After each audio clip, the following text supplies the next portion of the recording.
Hi, I am Brittany from Redneck Travel. Today I'm going to talk with you a little bit about booking your cruise and things to consider while booking it and shortly thereafter.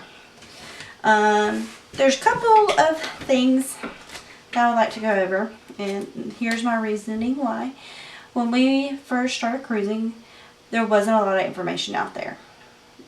We had to dig for the information, and we learned things here and there, and I still haven't seen a video or anything compiled where it's the best and all the information into one that I have found. Some people may have different experiences, different tips. This is just an overview of what you need to know while booking and what to consider shortly thereafter before your cruise. So, let's start off with, let's just start off with the big question. Passport or no passport? If you're going to the Caribbean, you don't need a passport. You can use a certified birth certificate.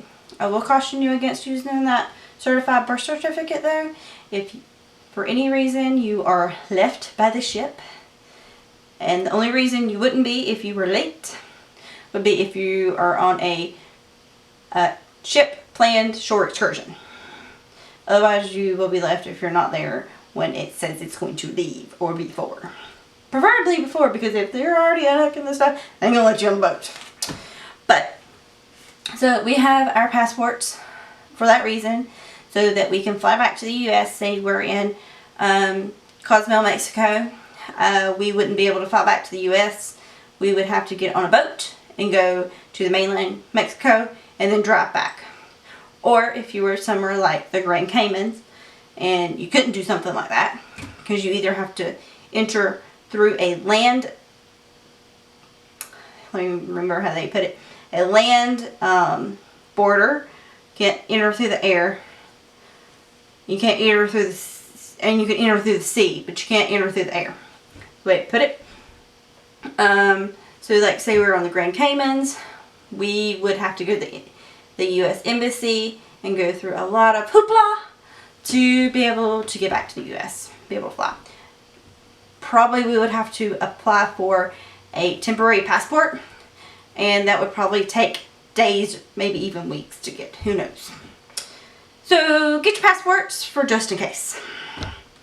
You never know what might happen. So, the next one would probably be your stateroom. We like to stay midship. If you stay on the front or the back and you have some rough waves, you're going to feel them. We stay in inside rooms mostly, and we've stayed in an ocean view room.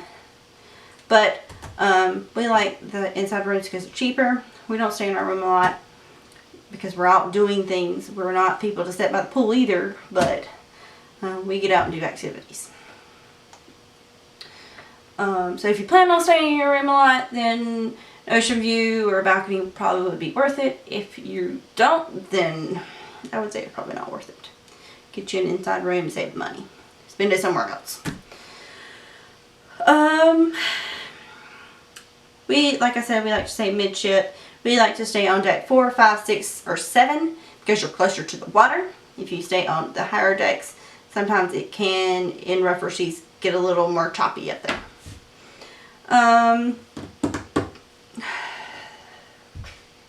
Let's see. The price, there's always hidden cost to a cruise.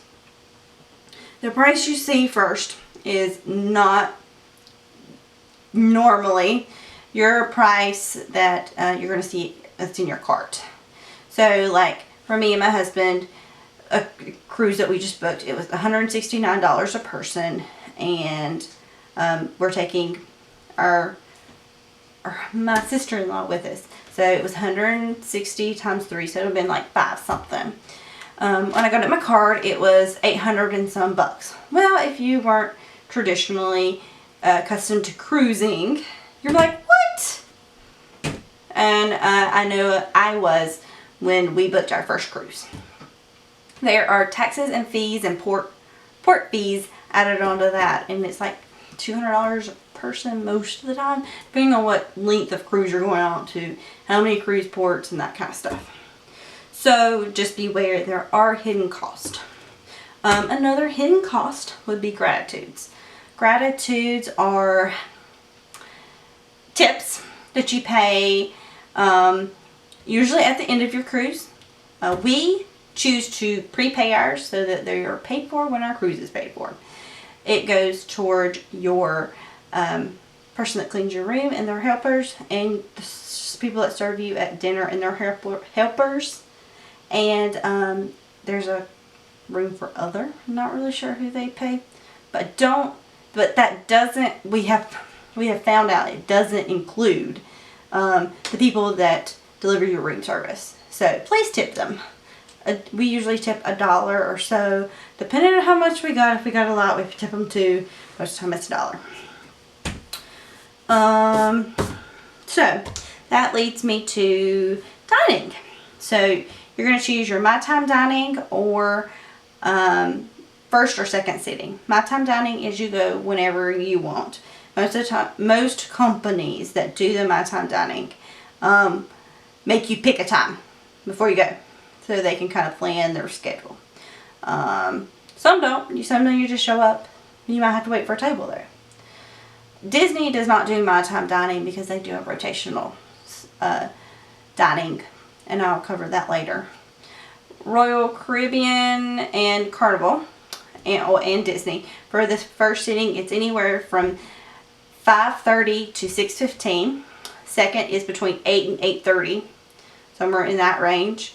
8:30 you'll probably get around 10, and the first one you'll probably get around 7, 7:15, 7:30, depending on what time the show starts. Usually you're supposed to be out of there before that next show starts, before the nightly show starts. So the second seating will go to the first seating in the theater, and then go to the supper. The second one will go to supper and then the theater. It's the way they try to work it. So that kind of leads me into what's included. Your buffet is included, and that is lunch, that's breakfast, lunch, and dinner. You can go there. The pizza place is included. A lot of the stuff around the pool area is included. You have to check. It's kind of ship specific on what's included. But a general idea is if it's something specialty, then you're going to have to pay for it. Then your dining room is included. But if you go to there's a Johnny Rockets and a Chops and Remy's on Disney, those places cost.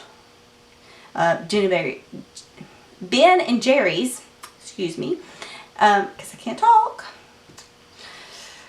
cost. And there's a cupcake place on the Royal Caribbean on the promenade, and it cost.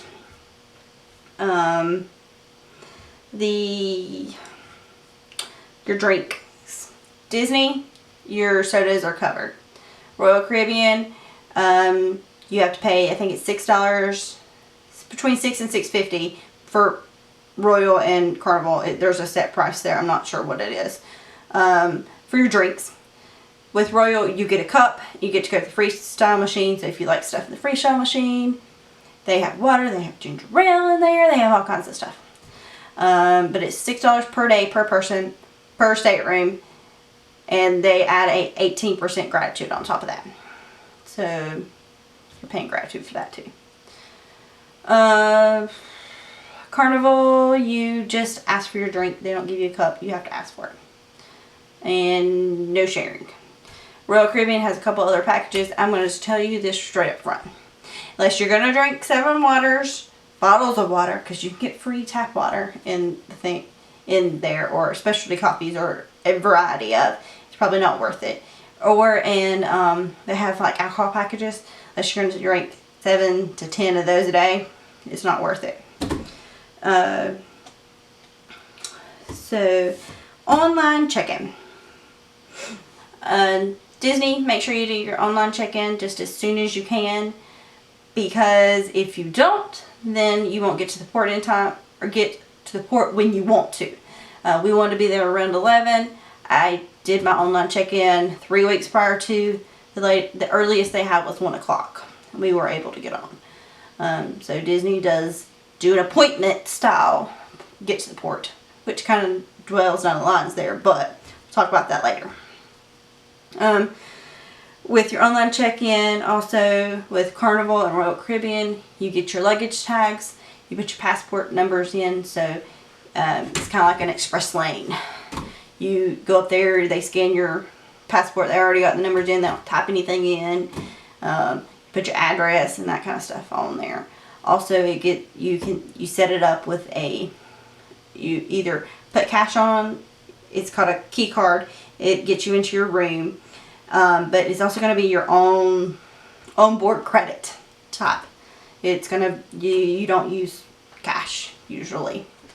So, use it to purchase your stuff, drinks, souvenirs, whatever it is on board. We'll go over money later for off board.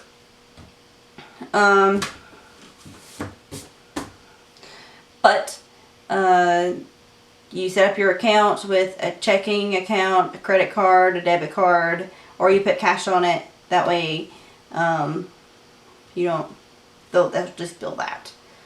Or you can go to guest services at the end of the cruise and pay it off with cash. Things to consider when making your budget. You got terminal fees. We'll go over that later in detail later on a different video. Tips like for your room service or excursions, we'll go over that later. Budgeting for souvenirs on and off board, you're probably going to want an ornament or magnet. Magnets are usually anywhere from $4 to $5 to upwards of $20 for two. You also want to consider if you don't live near the port, a hotel room or any extra fees. You want to also budget for those alcoholic drinks that you're going to be purchasing or those souvenirs on board. You're going to be purchasing through your credit or your key card, whatever you want to call it. That way you have that money to pay it off when you get back and it's all paid for. I think that is all for this video. Please comment below, subscribe, give me a thumbs up if you liked it. Well, there'll be some more videos coming on packing, what you're going to need to know when you get to the port and your first 24 hours on board, and some other useful tips on excursions and on board the ship. So like I said, comment below, subscribe. See you next time.